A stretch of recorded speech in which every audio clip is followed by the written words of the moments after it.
So welcome to the webinar on how to conduct a case study. I am Saudata Zubayeva, adjunct professor at Webster University.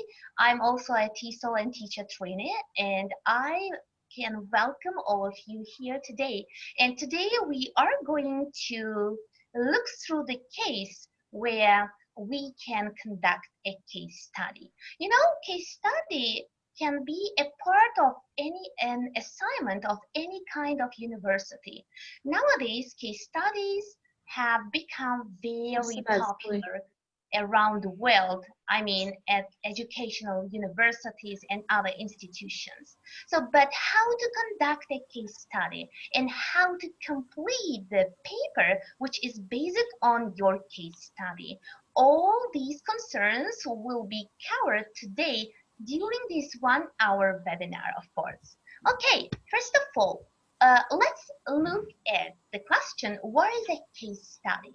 First of all, case study is a methodology of a research. We cannot consider it as a big research because here we are concentrated on only one aspect of this methodology. So it is kind of research methodology where we are gaining some in-depth and extended analysis of one topic which was chosen by you. Imagine you are going to write a case study on second language acquisition, right? So this is a very crucial topic nowadays. And this is the heart of language learning we can consider. So here, if you are conducting a case study and you are going to write a research paper relying on your case study, you should include in-depth and extended analysis here. But case study can be descriptive, exploratory, and explanatory. So what kind of case study are we going to write for second language acquisition? For second language acquisition, of course, we are writing explanatory analysis because we are choosing one topic, we are researching, we are trying to read some articles, some edited books on this topic, and we are analyzing some researches here. And then we are trying to conduct our own analysis according to these provided theories, and we are collecting some data in terms of our participant. Participant can be one person or a group of people, but for second language acquisition, it's better to choose just one person as a participant. Or in terms of synonym, we can also use as subject here because participant subject are the same things. So here you are coming to some conclusion and you are explaining your conclusions, your implications here. For this reason, it is explanatory analysis, case study of second language acquisition, of course. So according to Volley, who wrote a very interesting book in terms of SLA in 1994, here he can define the case study that as a method for developing a complete understanding of some process or some program, event, or activity. So in case study, we are choosing one participant and we are having an analysis in terms of one process here.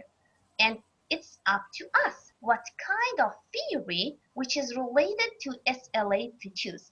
We can choose critical period hypothesis. We can choose some learner differences. We can choose some methods like direct method, right? Grammar translation method.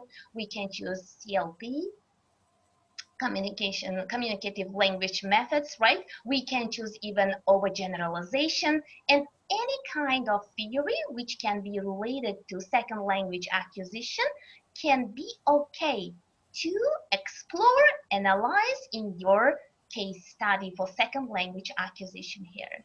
So actually, what are some of the steps of conducting a case study for second language acquisition?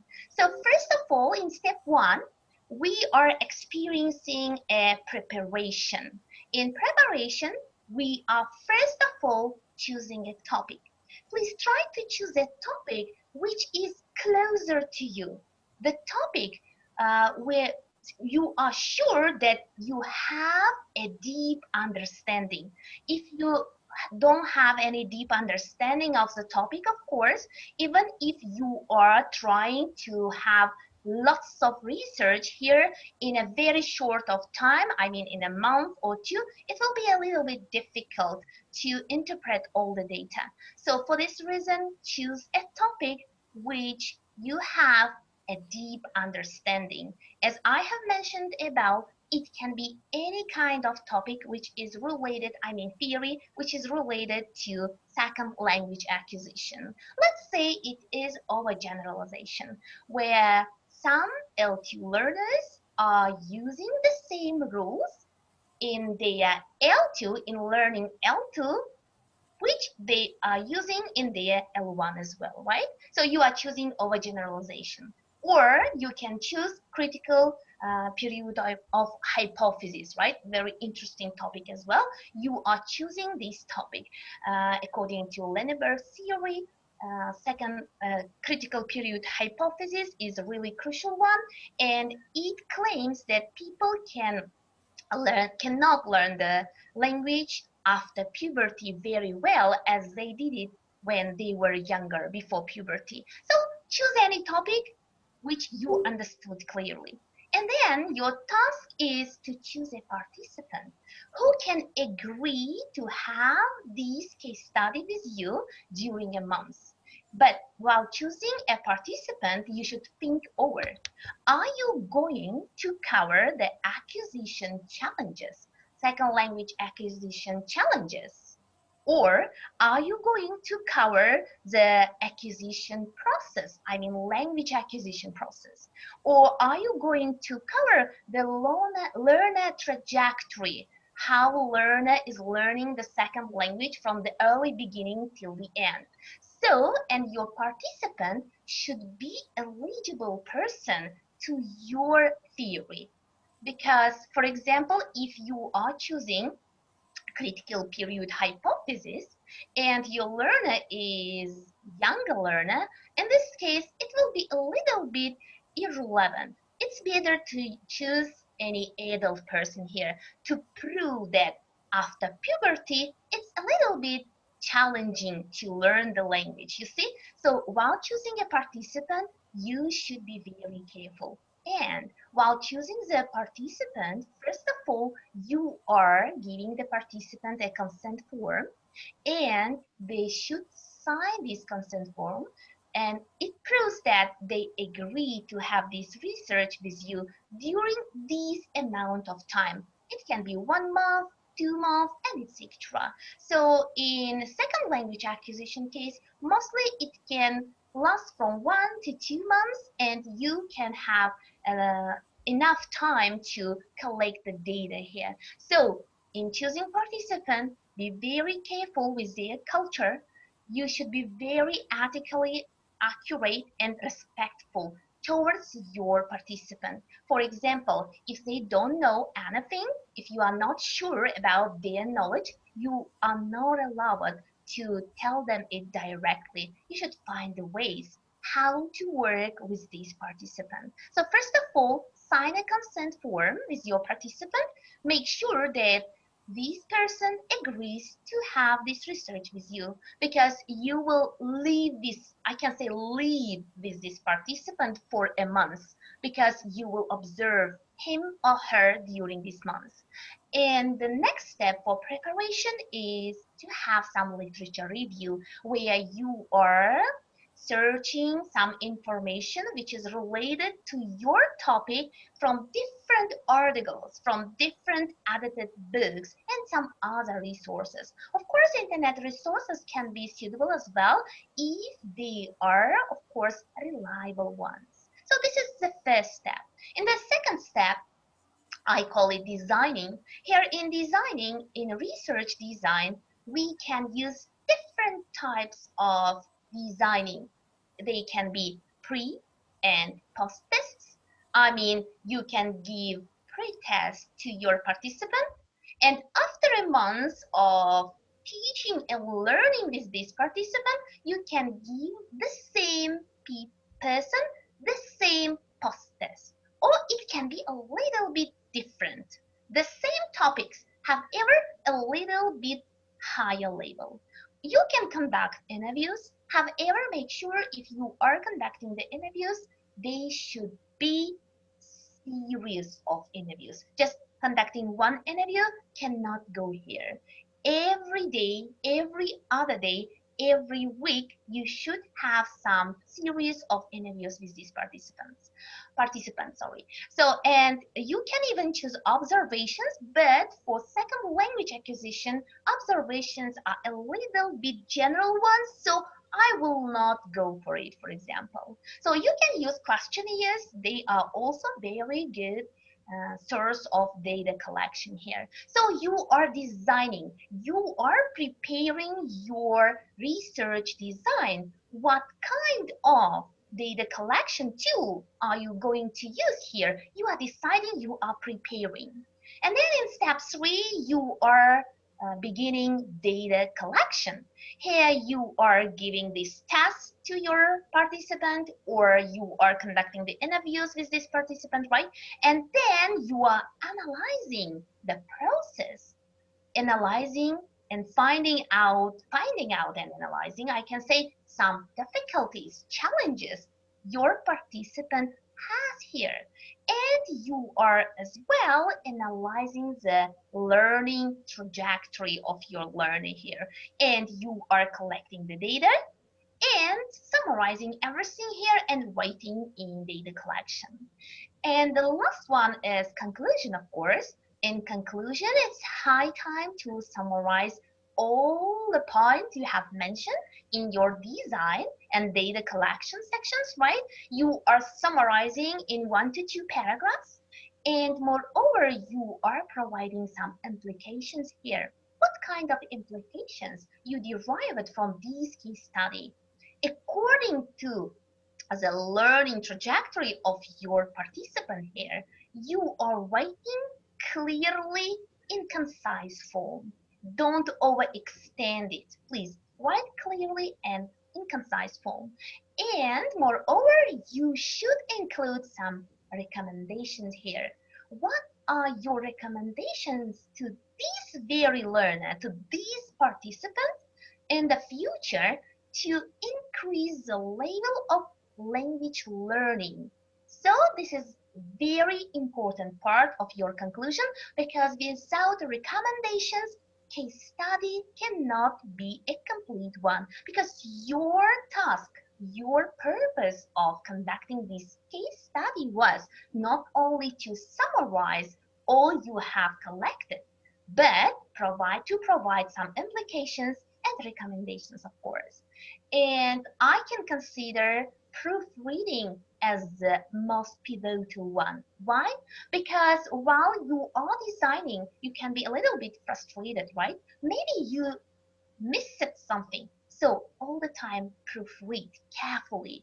Double check all the parts. Did you include all the parts which you should have included?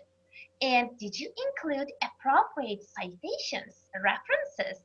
And did you include appropriate tests, some records of your interviews in your appendix? So, before writing this case study, you should plan all the time these 5 steps. Okay, I will spend 2 days for preparation, 3 days for designing, and a month for data collection, and I will spend just 2 days for conclusion, implications, recommendations, and 1 day for proofreading.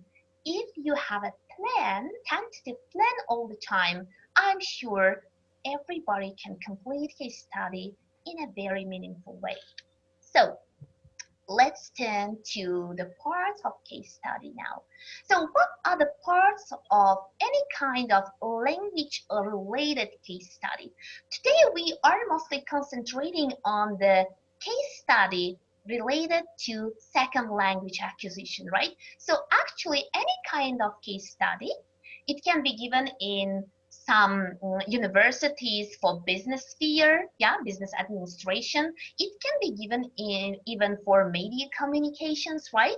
For law, any kind of case study can be given at the universities. However, today we are mostly covering the case study, the design of case study, which is related to second language acquisition. But keep in mind, even if you are conducting any other kind of case study related to law, media communication, or business administration, still all the case studies should contain introduction, where you are introducing your topic, literature review, where you are looking back to other researches of famous scholars in this sphere, right? And of course, you should include your participant profile, where you are writing about the beliefs, about information about your participant, the person, the very person with whom you are working, you are conducting this case study, of course. And then the most significant part is data collection and findings.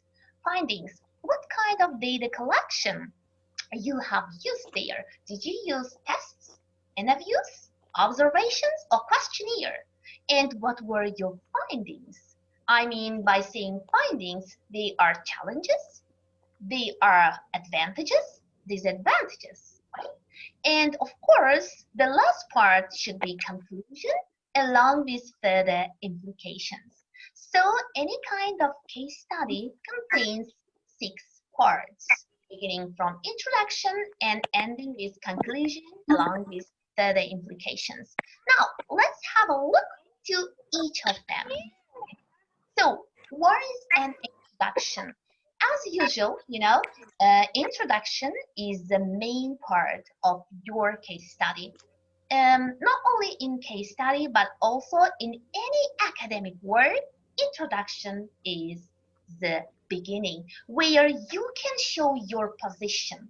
If your introduction is designed well enough, in this case only, other parts of your academic work, I mean academic paper, can go smoothly because you know what you are doing and you can show here your position here.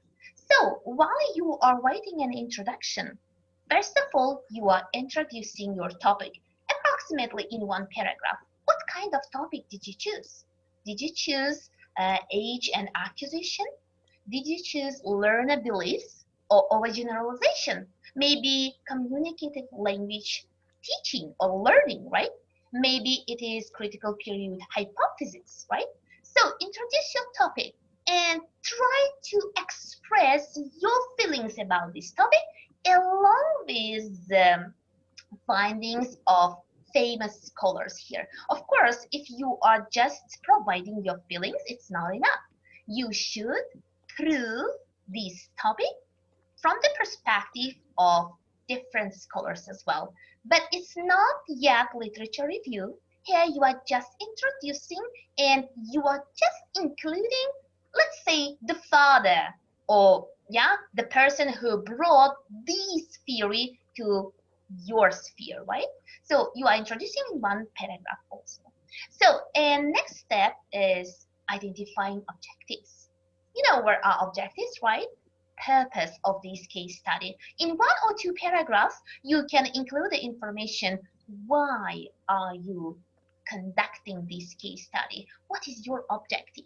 What would you like to prove here? So the question comes after identifying objectives, right? What would you like to prove? In terms of critical period hypothesis, for example, you can write that you are going to prove that the people cannot learn the language as well as they learned it before puberty. So provide clear objectives. Why are you writing it? Why are you conducting this case study, of course, right? So the first question to answer is, what would you like to prove? Please show the readers what are you going to prove here. So the second question you are going to cover is, have there been much research on this topic? As I have already told you, you can't just provide your feelings, your own knowledge on this topic in introduction. You should mention that there have been done some research on this topic by these scholars. For example, if we come back to critical period hypothesis again, yeah, the father is Lenneberg, and we can mention that Lenneberg just proved these kind of theory. However, there was some other scholars like Thompson, like Berlin and others who just helped him to prove this theory. So in 1 to 2 paragraphs again, right? It's better to write one paragraph. You should include, have there been much research on this topic? And of course, there have been, you are mentioning these people. But here, it's not literature review. You are not going into details. You are just mentioning these people, and because you should prove here, you should justify how did you learn these topic, these theory, right?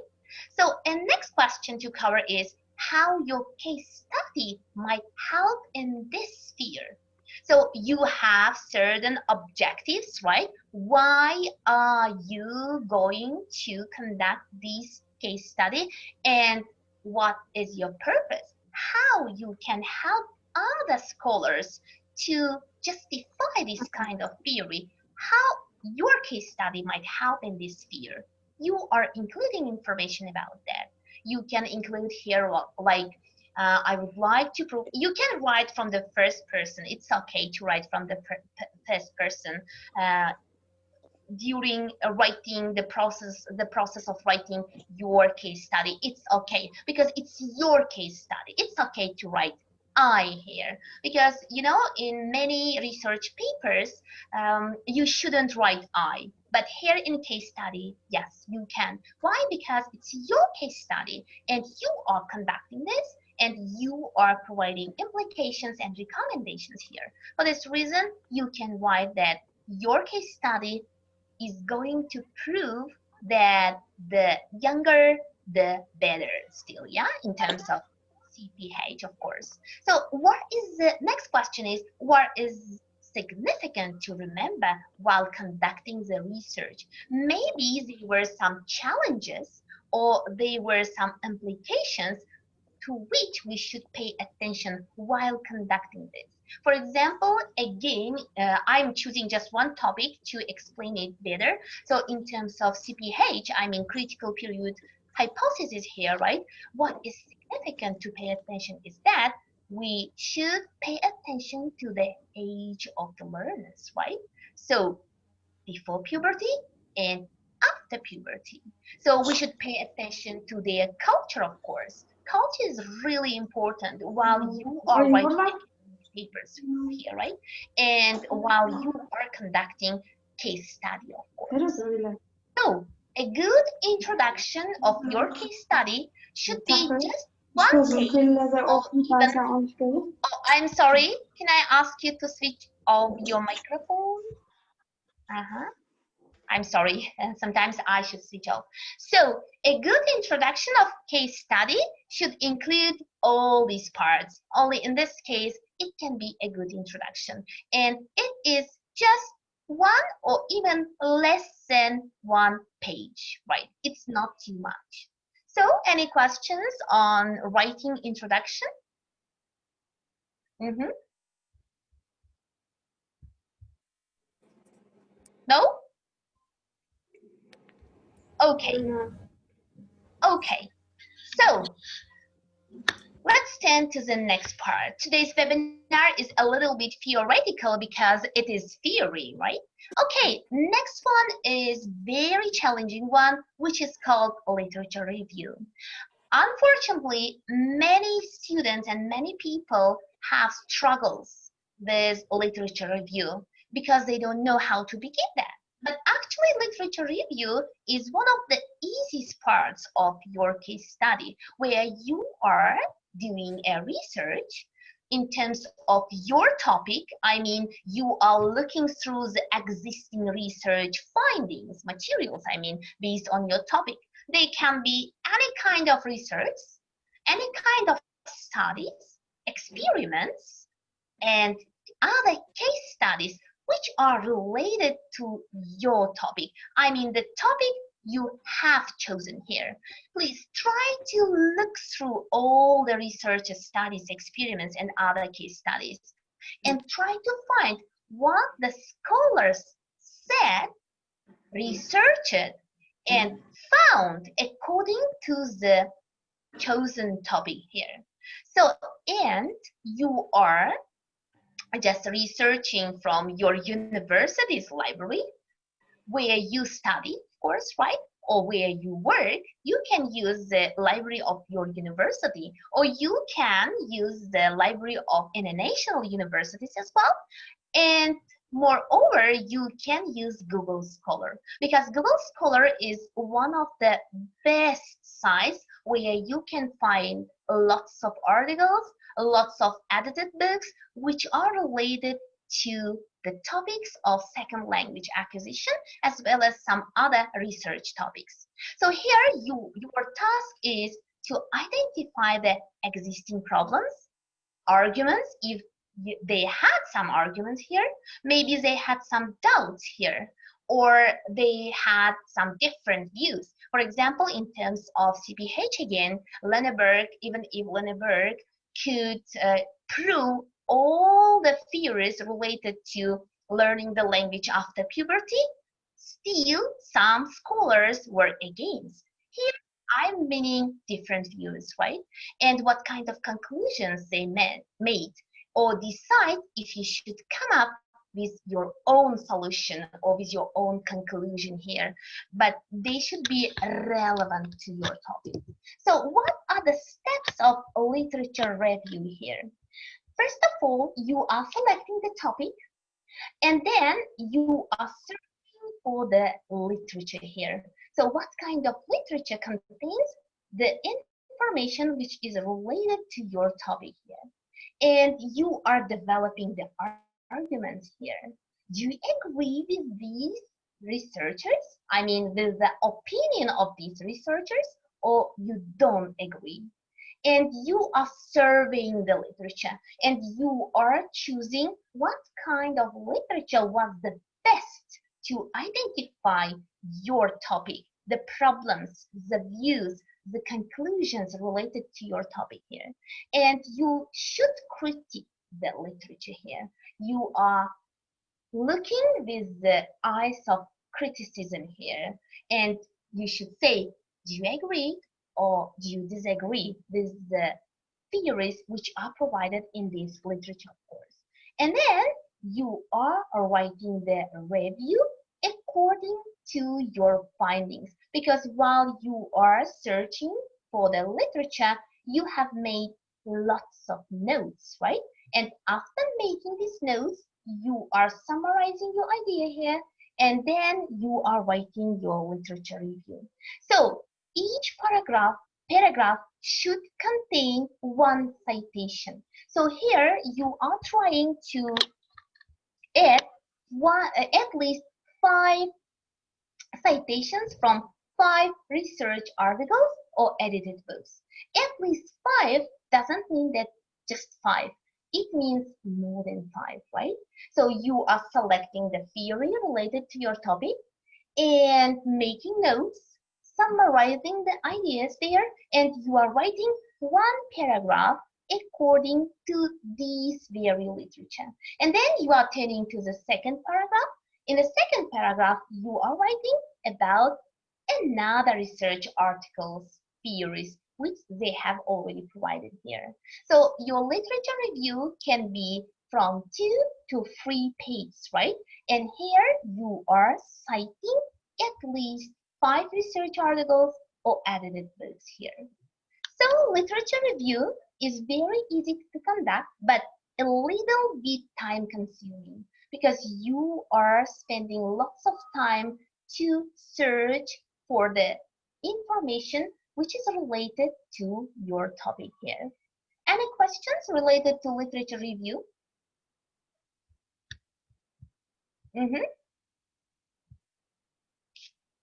No, right? Yes, I have. Can I ask? Yes, I'm Arina? sorry. Yeah, good afternoon. Yeah. I'd like to ask about this. Is there any like structure that literature review have? I mean, literature review should also have introduction, No, like. no, no. It shouldn't. Yeah, at the beginning of literature review, you are just writing that you have reviewed some research articles and books, and according to them, and you begin writing about these views of other scholars in terms of your topic. Here, literature review doesn't have any certain structure where you should just follow in a very strict way. Just you are saying that you have looked through some articles and you are relying on the information which is given there. You are writing this literature review, and that's it. There is not any certain structure. For example, you are just having one paragraph of introduction and then body and conclusion. No, here you are just reviewing it. But make sure that one paragraph should claim one review of one article. I mean, the concepts, the doubts, arguments, problems, which are given in one article. It's better to organize. It's better. When you are mixing everything, it will be a little bit challenging to follow, right? To understand it. For this reason, it's better to write for one paragraph the information about one research article. Okay? Yes, thank you. Okay. So I'm turning to the next one. Next one is a participant profile, where you are writing all the information about your participant. I mean, the person whom you have chosen here, right? So, so here you are having informal. It's not formal. Keep in mind, you are having informal interview with your participant because this interview is not included into the appendix of your case study. It is informal one. Here you are just having some short answer questions with your participant and making notes, and then you are putting all this into the paragraphs. Here you are describing the background information of a person based on the interview. You are writing if this person is male or female. You can mention the age of this person. You can mention that this person is young person or adult one. Yeah. You can touch their L1 backgrounds. I mean, if they are Uzbek, Russian, Tajik, yeah, maybe some other kind of nationality here, right? So you can mention the experiences of language learning. What did this person experience while learning the language, right? You can include some information about culture. What kind of culture did they have? Maybe this person lived in a different country, right? For some time. Maybe this person lived in a native speaking country or in the country where English is not taught at all. But we can't find like this country around the world, I'm sure nowadays, right? So, but still you are mentioning the culture of your participant as well. So, and if possible, you can add marital status as well. And then you are turning to what languages he or she speaks. I mean, not only in terms of the English language, but also maybe this person speaks some more languages, right? And how well. Is this person is bilingual or multilingual? But you are writing all this not in bullet points. You are writing in paragraph form. Just I'm giving it in bullet points because it will be easier to follow. You are writing all this in paragraph form. If you are writing just one sentence for each bullet point, right? You can gain 1 to 2 pages participant profile here, right? So, and here you are adding grade level and experience of this person. I mean, is this person in elementary, pre-intermediate, intermediate level, right? Or what kind of experience of language learning they had from going from elementary to pre-intermediate and from pre-intermediate to intermediate level. What kind of experience? What did they do for this? And when started learning as well, you can add maybe at an early age, maybe they were when they were adults already. You are mentioning this as well. And how they learn, what kind of methods? I mean, many adults use it grammar translation method, right? But many younger generation use it CLT. I mean, communicative language teaching, right? Learning here in terms of participant. So please include these methods. Maybe they use it integration of all 6 skills. I mean, listening, reading, writing, and speaking, right? So you should include everything because you are investigating how they are learning the language, right? So, and then as an extra, you can include what motivates them to learn this language and what helps him or her to learn. Maybe they are learning the language by the usage of some movies. Maybe they are eager to watch some motivational videos. Or maybe they like reading articles, right? Maybe some famous people motivated them. Or maybe they are learning the language by listening to some songs. Yeah, you can include what motivates to learn section as well because it is one of the crucial parts of your participant profile here. So all these are given, yeah, in a broad topic here in bullet points. However, you are developing the paragraphs. While you are developing the paragraph, you can summarize some information which is given here into one paragraph, or you can just write one sentence for each where you can develop, by this way you can develop the paragraphs. So your participant profile can be from 1 to 2 pages. Make sure you are including some extra information which you think can be very relevant here because it is not the limitation. These are a must include background information about your participant. However, if you consider, according to your topic, your chosen topic, of course, if you consider some other background information related to your participant, you can include, but make sure that you are including the information which is related to your topic. I mean, the topic which you have chosen here. Okay? So by this way, you can develop your participant profile here. Any questions on participant profile?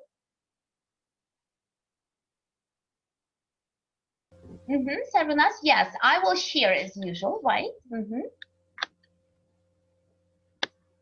Ms. Tajibaeva, good afternoon. Hello. I have a question related to this participant profile. I saw one example of this case study, and where should we include this participant profile part in the beginning, or it doesn't matter?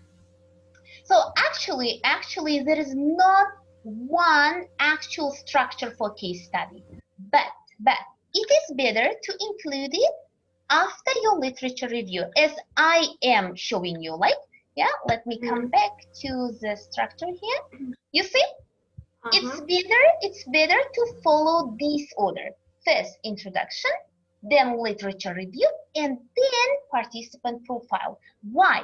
Because first of all, after introduction, you are including your literature review. Why? Because you are proving your ideas in your introduction by providing some citations from the articles and books.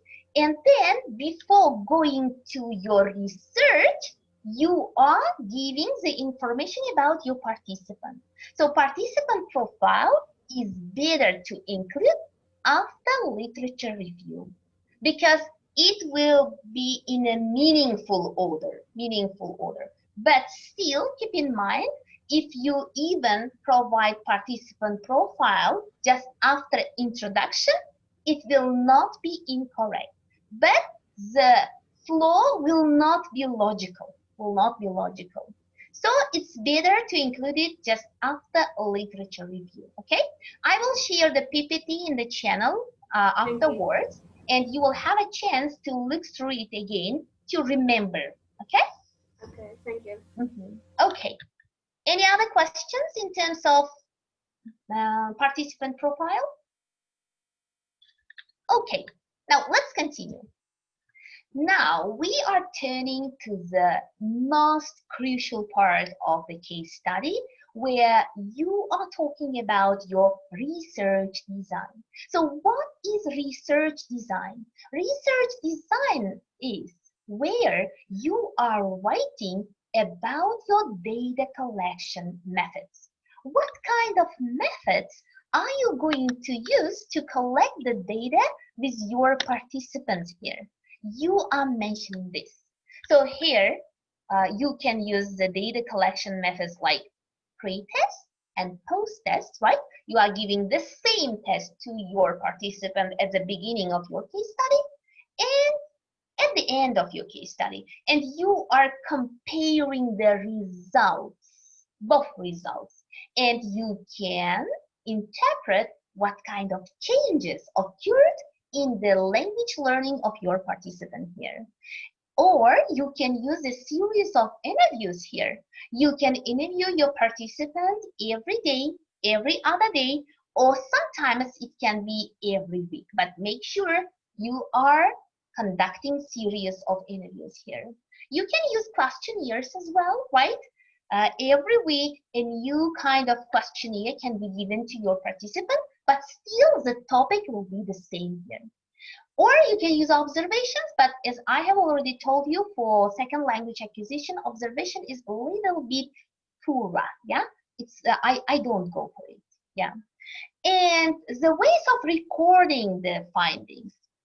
How can you record your findings? You can record them like test results. You are writing 25 out of 50 tests were correct at the beginning of my research, and then you are writing 40 out of 50 were correct at the end of my research. You are making notes.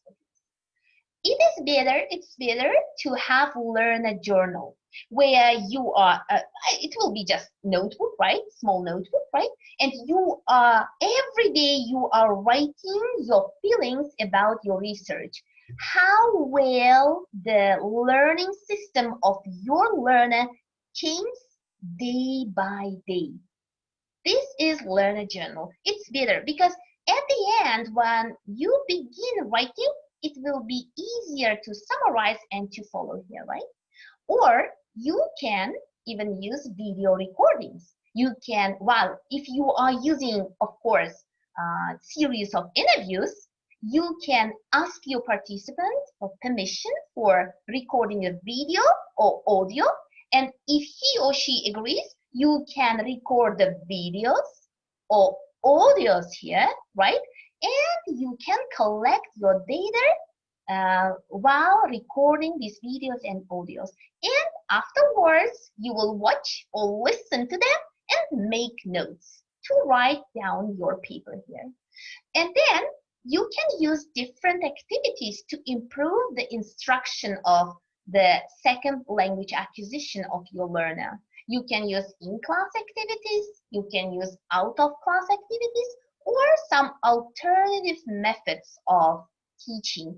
Alternative methods are some presentations, some learner journals, and etc., right? So, but you are not obliged to use all these activities. These are just examples. You can use them. So, while you are conducting a research with your learner, first of all, in your research design part, you are naming it as a research design, you are describing what you did to identify the problems of your participant. Did you use a test? or did you use in an interview? In one paragraph, you are writing about it. So you can write, I have chosen to conduct a series of interviews with my learner, and according to these interviews, I have identified these, and these problems in the second language acquisition of my learner. You are writing 1 to 2 paragraphs to describe what you did to identify the problems. It can be anything, test, interview, questionnaire, but make sure that you are introducing it to your paper design, right? And then next step, which is the biggest one in your research design, you are including what you did to improve the knowledge of the subject, participant. What kind of activities you gave, you taught to this person. So imagine you conducted a vocabulary test with your learner at the beginning of your research, right? And your learner had 25 out of 50 correct answers. And this vocabulary test was related to everyday usage of English, general English, right? So you are conducting the activities which can help to improve the vocabulary of your learner. So you can conduct activities like using flashcards, right? Using some kind of games with this person, or this person can write the vocabulary on the stickers and stick them on the walls of the room, in the car, and learn them by heart. They are all called activities. Or in terms of grammar, for example, you gave grammar tests to your student, right? To your participant at the beginning of your research to identify the problem. And now it's high time to teach grammar. Make sure that your initial test and your activities which you are doing to improve the language learning instruction of your subject or participant are connected to each other. For example, if you are giving a pronunciation test to your learner at the beginning of your research, you can't conduct the activities which are related to grammar. You see, they should be aligned to each other because you have identified the challenges of your learner by giving this test. Or if you had some listening tests, you should improve the listening skills of your participant, and you are going to give some activities which are related to the improvement of listening here. If you have conducted some interviews there, and in your interviews you asked the questions about culture, so in terms of activities, you are concentrated on the activities which can be culturally accepted. So here you can teach them to make requests in different cultures, to make complaints in different cultures, right? To make apologies in different cultures. By this way, you have identified that these participant had cultural problems, right? Maybe this participant moved from another country to Uzbekistan and he has some misunderstandings in terms of language learning, in terms of culture, right? So here you are giving these activities, for example, as I have already told you, how to make complaints in the English language, but in different cultures, right? You see, you are improving the knowledge of your participant in terms of culture because you have identified the challenges in terms of culture in your participant here. So your test or interview results should be aligned with the activities you are doing. In other words, I can say that while you are conducting a case study in terms of SLA, you are teaching this person and you are looking at the results of your teaching and how this person learned in terms of your teaching here. You are teaching, guys, here. You are giving activities to this person. And then in the next step, so you are including what you did to improve the knowledge of the subject activities in 3 or 4 paragraphs. For example, if you are using in-class activities and out-of-class activities, right? You are in 2 paragraphs, for example, you are describing your in-class activities, and in another 2 paragraphs, you are describing out-of-class activities. But make sure while you are conducting the activities, you are making notes how these participants felt about your activity. Did he think that it was good for him to improve his knowledge, or it wasn't beneficial, right? Tell what you taught or explain it to do to improve the knowledge. So you are making notes according to the beliefs, to the feelings of your participant, and you are writing if it worked or not, right?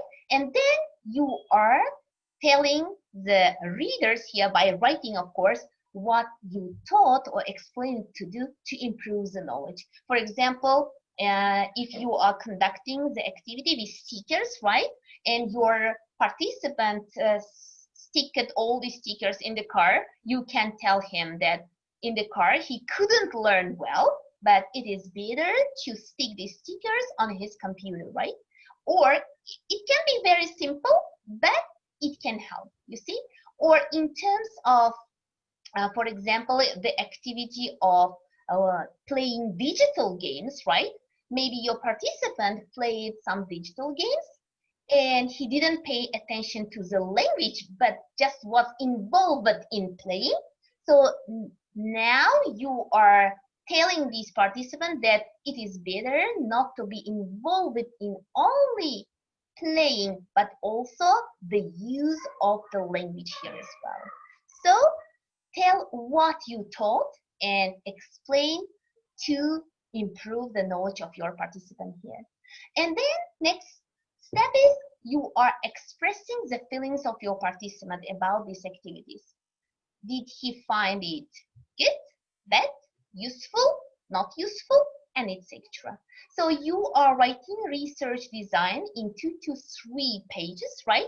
And here you are describing each activity, feelings, what you taught, what you explained to your participant in terms of conducted activities here, right?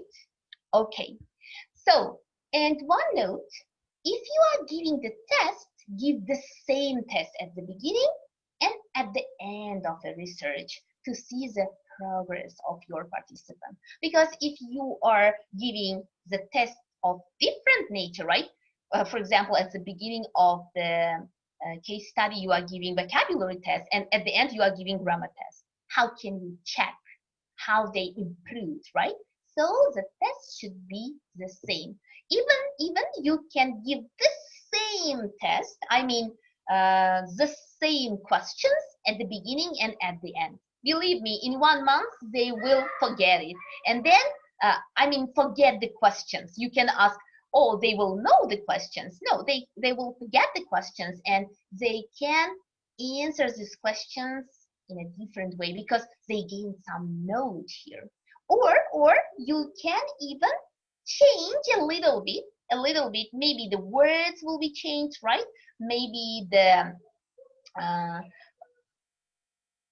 functions will be changed, or options will be changed.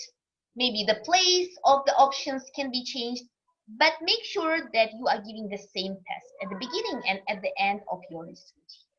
Okay, so your research design, where you are explaining all this, should be 2 to 3 pages here. Any questions on research design?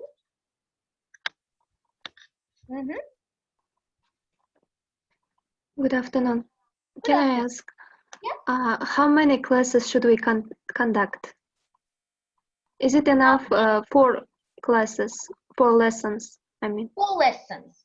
Actually, there is not limit how many classes you should, but in my opinion, 4 classes cannot be enough here because you have a very limited time, I mean 1 month, right? So if you are conducting just 4 classes, I'm sure the participant cannot learn more. I do advise my students all the time to conduct at least 8 to 10 classes with your participant, because in this case you can teach more and learn more and observe more how your participant is improving time after time. So 4 classes cannot be enough. So 8 to 10, approximately 8 to 10. Or if possible, you can conduct more than 10, of course. It will be only beneficial. Okay? I have a question. Yes? In fact, there is a problem. So Safina is my group mate, and we are studying at MA, and we have 2 weeks left for our submission of a case study. That's why we are asking how many lessons are enough. 2 weeks. You have just 2 weeks. Yes. You are given 2 weeks to conduct a case study, right?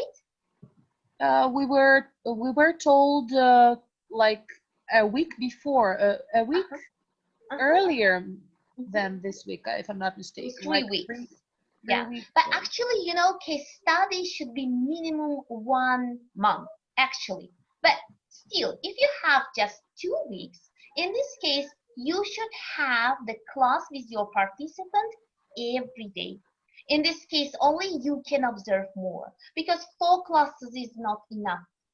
Because you can't collect appropriate amount of data, and it will be a little bit difficult to compare the initial result and the result, I mean final result, to each other. This is an issue for us right now. That is why we're asking for But advice. try to conduct as many classes as possible. Not 4, maybe 6. However, make sure that you can collect the data, because in 4 classes you can't teach more and you can't learn more in terms of your participant, and your research can become a little bit poor, because you will not have enough things to include here. One more question. I'm really sorry to I don't want to take your time, but just in case to know. So I have chosen the effects of motivation in teaching teenagers. What activities would you advise? For motivation, right? Pardon? For motivation? Yes, effects of motivation in teaching teenagers. So what activities can I use? Okay, you can use motivational videos. Of course, this is one of the best options, right? You can use some in-class activities. Okay, it is pandemic time, and maybe you have online classes, yeah, or offline ones. We are offline, and we are preparing. In fact, this girl is preparing project work, a presentation. It is her first presentation in PowerPoint. And she is a bit demotivated because she's in her puberty age, something is happening I don't know what is happening. So that's why I just wanted to get her motivated in her studies. Yeah, one of the best approaches is motivational videos and the discussion of these motivational videos with these subject participants, right? Another one is in-class activities where they can run, speak aloud, right? You can choose these activities where they are running, they are collaborating with other students in the class, right? And very often you can implement some activities where the students can win. I mean quizzes, right? Some online games where they can win and get some motivation. For the improvement of motivation, you can use them. Thank you very much. Okay. Thank you. Yes. So let's turn to the next one.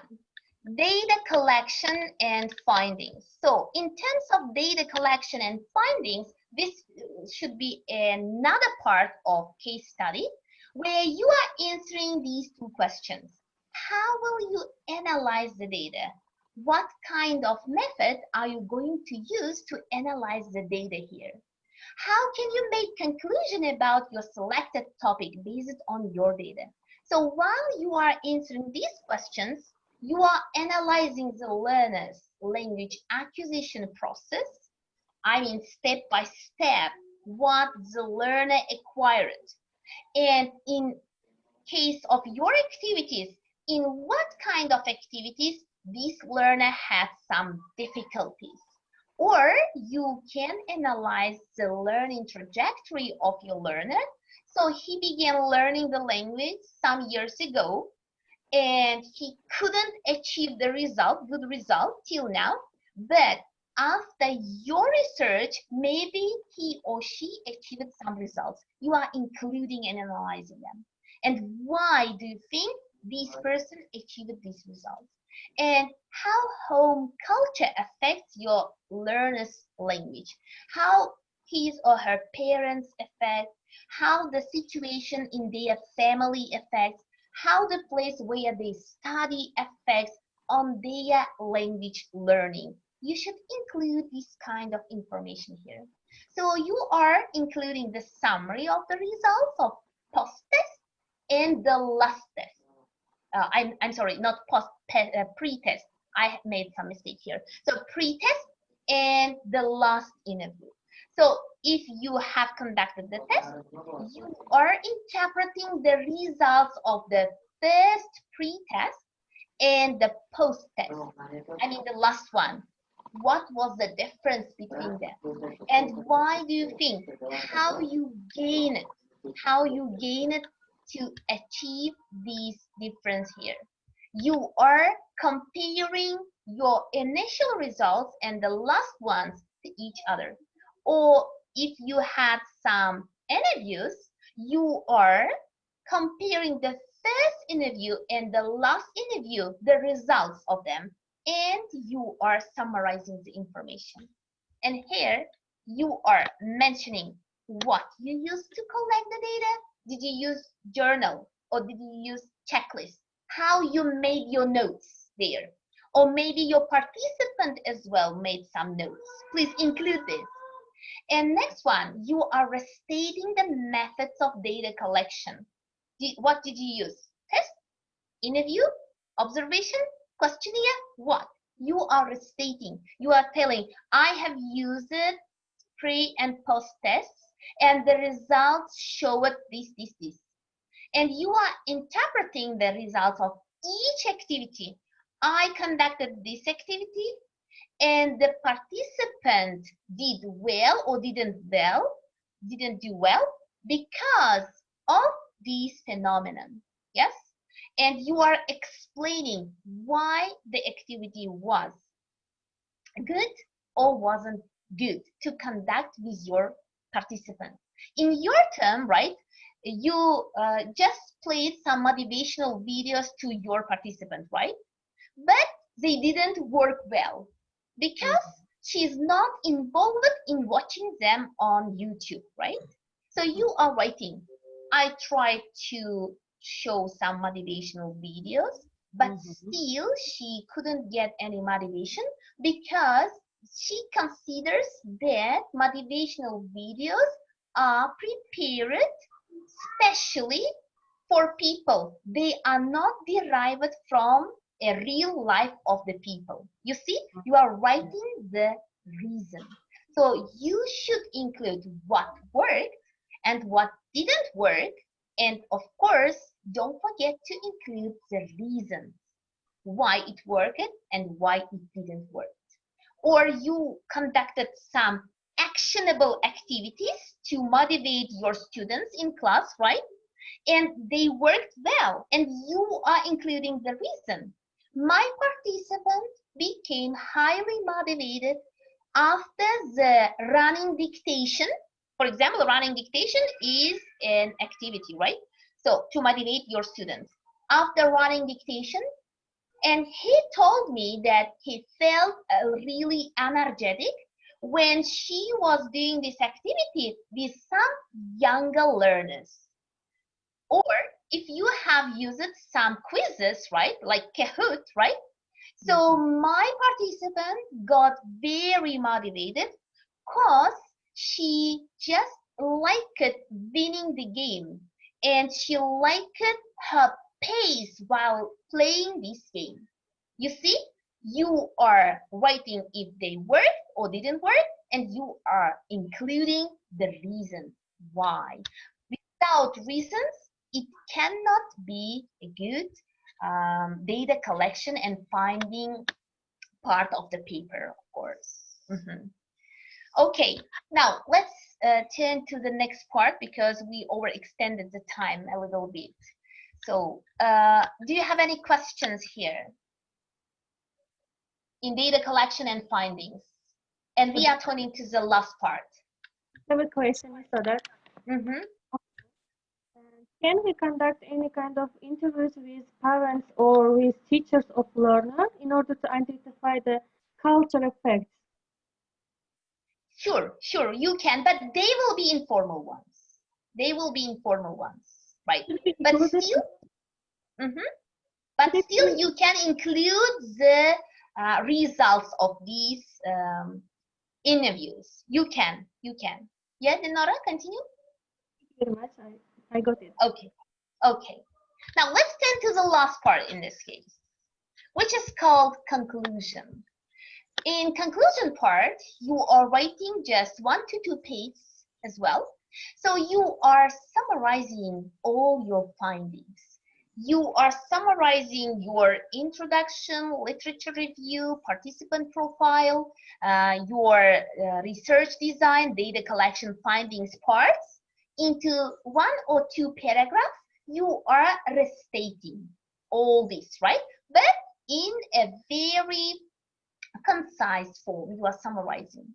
But one thing you should include here, you are connecting these summary with one SLA theory to explain the data or your findings. What do you think?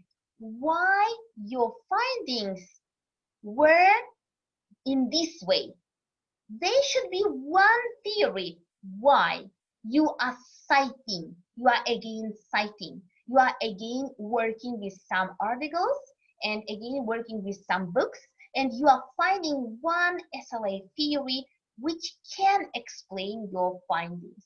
So for example, your learner was motivated by some running dictation, the activity, actionable activity like running dictation, and you should find the theory which is related to this kind of activity. Of course, it will be communicative language teaching, right? So your learner was highly motivated according to the activity of running dictation because it is a part of communicative language teaching, and as scholars prove, you are including the scholars with, along with the names, of course, and years, of course, right?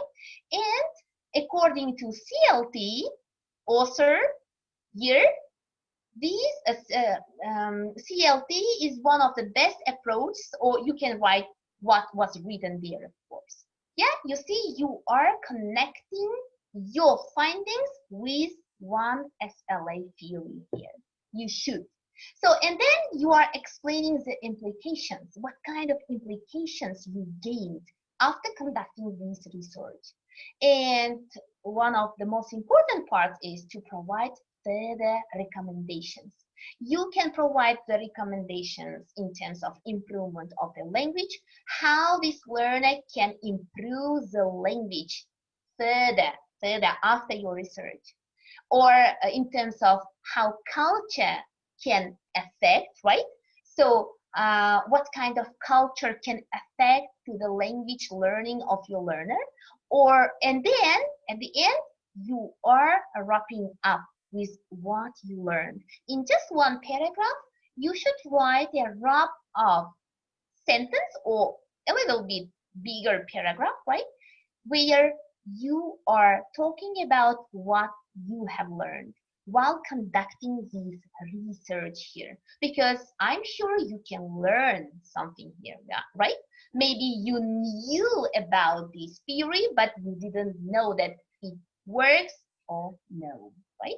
So this will be a wrap up paragraph here. Conclusion can be just 1 to 2 pages long, but it's better to have just 1 page long because it's just conclusion. But don't forget about the connection of SLA theory as well as recommendations for your learner, I mean further recommendations. So do you have any questions in terms of conclusions? No, right? Okay, let's turn to the last one, some other requirements of case study. Of course, once you complete your case study, I mean, you have completed all these 6 parts: introduction, literature review, participant profile, right? Research design, data collection and findings, and conclusion along with implications. You are designing a reference list. While designing, of course, we are using APA format of referencing, and pay attention to indent. Unfortunately, very often students are not paying attention to indent. Indent is very crucial in your reference list. Please make sure you are revising, you have revised what is indent and how to reference your citations according to APA format. So, and you should include an appendix here. What is appendix? You know, appendix, as usual, contains all the materials you have used for your paper, for your research. So you are including your data collection tools, what you have used, pre-test, post-test, or journal, or interview notes, or observation notes. Maybe you have used some videos or audios, but videos or audios shouldn't be included themselves. You are going to include the scripts of video or audio. Yeah, there are some special programs which can convert your video and audio into scripts. You can Google on the internet and find it. So, or you can just listen to your video and audio and make a script yourselves. Appendix should contain what you have. Of course, not all of them, because you are not using all of them. What you have used. For example, if you have used, again, we are coming back to vocabulary test, right? You are including your initial vocabulary test and post vocabulary test if you have changes there a little bit. But if you don't have changes, the same, if you are giving the same test. And then you are just including your journal where you have made your notes as well, and that's it. But if you had interviews, in this case you are providing interview notes and video or audio scripts as well, right? So, and the last one is tips. All the time while you are conducting the case study, choose the relevant topic. What is asked? You are asked to choose a topic for SLA, right? Choose with the theory which is related to it. Set clear objectives for your case study. Without clear objectives, you can't work. You should know beforehand what you are going to prove in your case study, of course. Act ethically and respectfully towards your participant. Your participant is a person, and you should be very respectful towards this person. You shouldn't offend this person. Ask participant to include his or her name or not. If participant doesn't agree, you are not allowed to include the name. You can just use the first letter of this person, or you can just name this person with X or just participant or subject. But if they agree, yes, you can write down their names as well. Ask permission ask for permission to keep the contact, because you are keeping the contact with your participant all the time, and ask permission beforehand to conduct some sessions with this participant. Be sure to ask open-ended questions for interviews when you are interviewing for participant profile, or if you have chosen interview style for your data collection as well. Don't ask the questions which are general, which require yes or no. They should be open-ended all the time. In this case, only you can collect the data, because it can throw the discussion here. Keep a notebook for making records all the time, because I'm sure people can forget all the time. So it's better to keep a notebook all the time. Quickly, you have noticed something new in your participant, you are making notes, and then you are using these notes for your case study writing paper, of course. Follow the order of parts in a writing case study. It's better to follow the order which I have provided here, and pay special attention to citations. All the time you should cite your work, especially in literature review here, right? But not only in literature review, in other parts as well, you can include citations, but in case study, mostly citations are included into literature review. But in other parts as well, especially in conclusion as well, we have some citations. And all the cited materials should be listed in a reference list. And of course, all the materials should be included in appendix here. So, do you have any questions? Yes, I have. Uh-huh. Can we use citations in our introduction part? Sure, but not so much, because introduction is just one page or even less than one page, right? But still, you can use citations in any part of your case study. It's okay, but mostly in literature review, because you are reviewing the literature. But So introduction, okay. We should just introduction generally, generally about our topic, yes, and then like step by step going to literature review, yes. Yes. Should we connect literature review with the introduction part? Sorry. Should we connect introduction part with the literature review? Sure, because in introduction, you are introducing the topic, and in literature review, you are looking through a lot of articles and edited books related to your topic. For this reason, they are connected to each other. They are connected. But still, you are writing introduction. You're writing introduction. Then literature review. Yeah, it's better. It will be very accurate. Yeah. But still, you are citing and you are connecting. So Firuza is asking, oral, how many pages should it be? Actually, case studies are from 15 to 20 pages. From 15 to 20 approximately. Yeah, but still it depends on the requirement of the instructors very often at the universities. However, in terms of SLA case study here, yeah, it should be from 15 to 20 pages. Do you understand?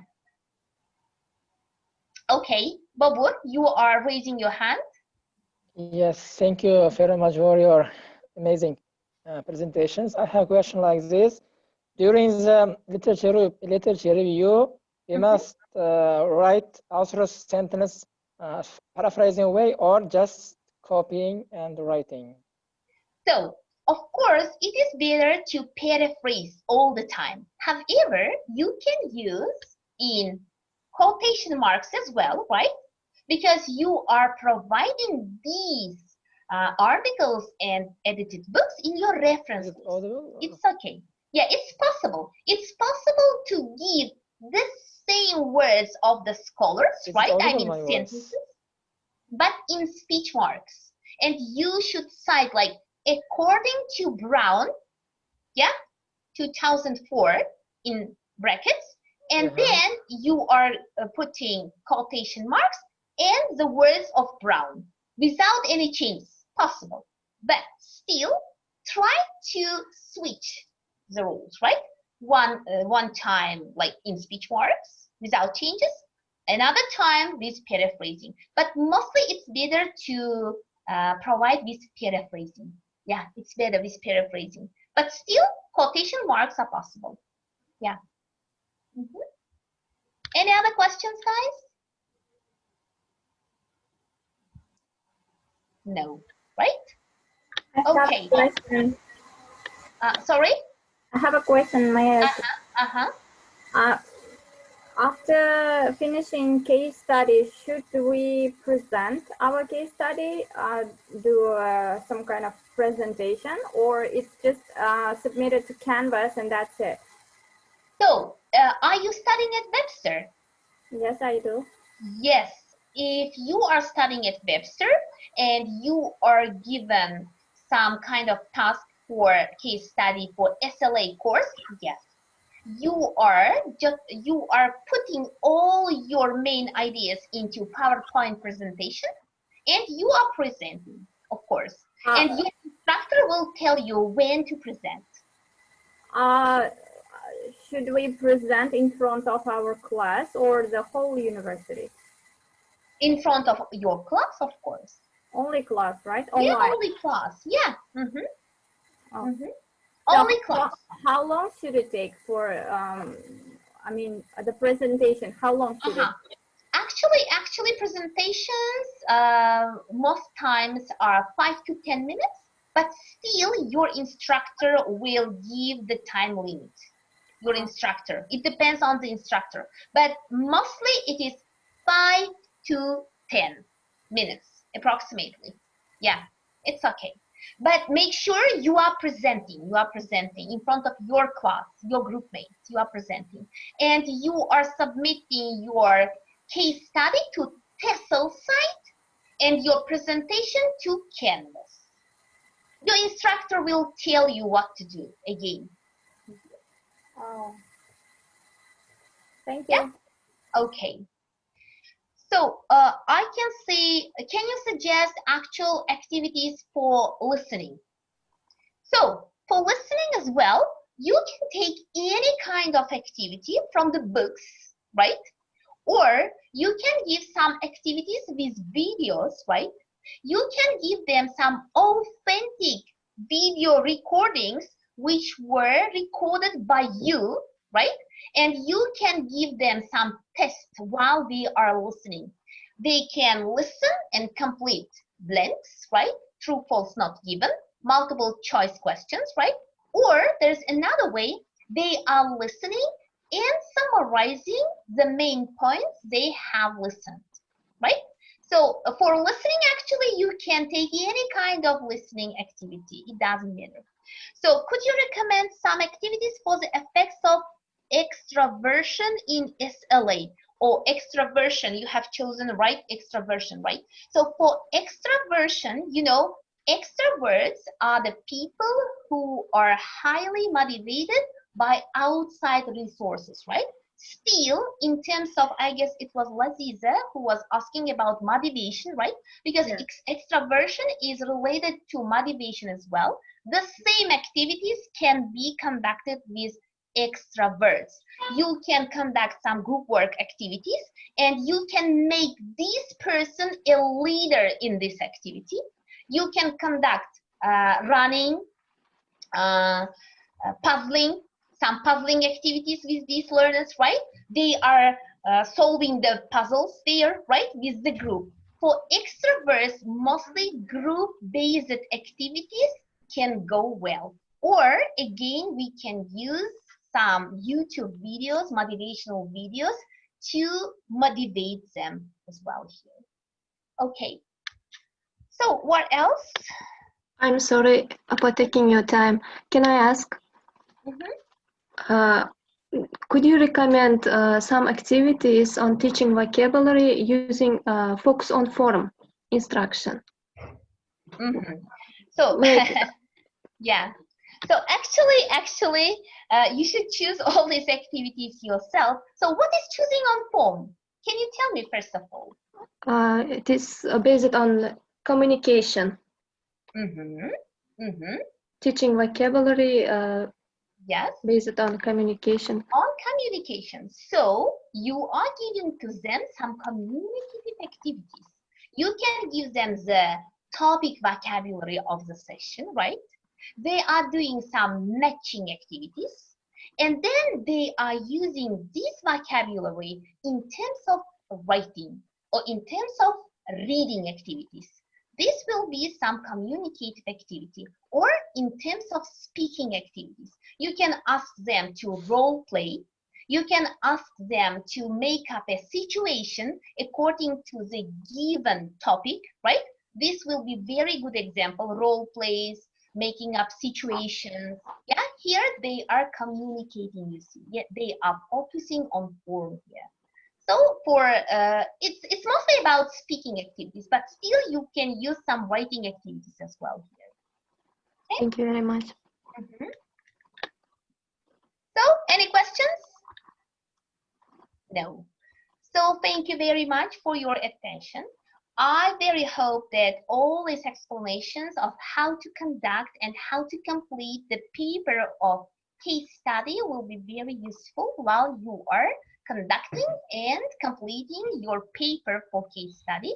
But still, if you have questions, you can ask me anytime.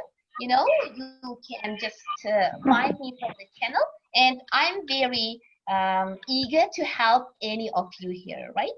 So, and if I cannot respond very quickly, please don't be offended because I'm very busy during the day. I can answer your questions in the evening or maybe at night sometimes. Okay? So, thank you very much for your attention. Okay, and good luck with your case studies. Good luck. Thank you very much. Thank you. Thank you.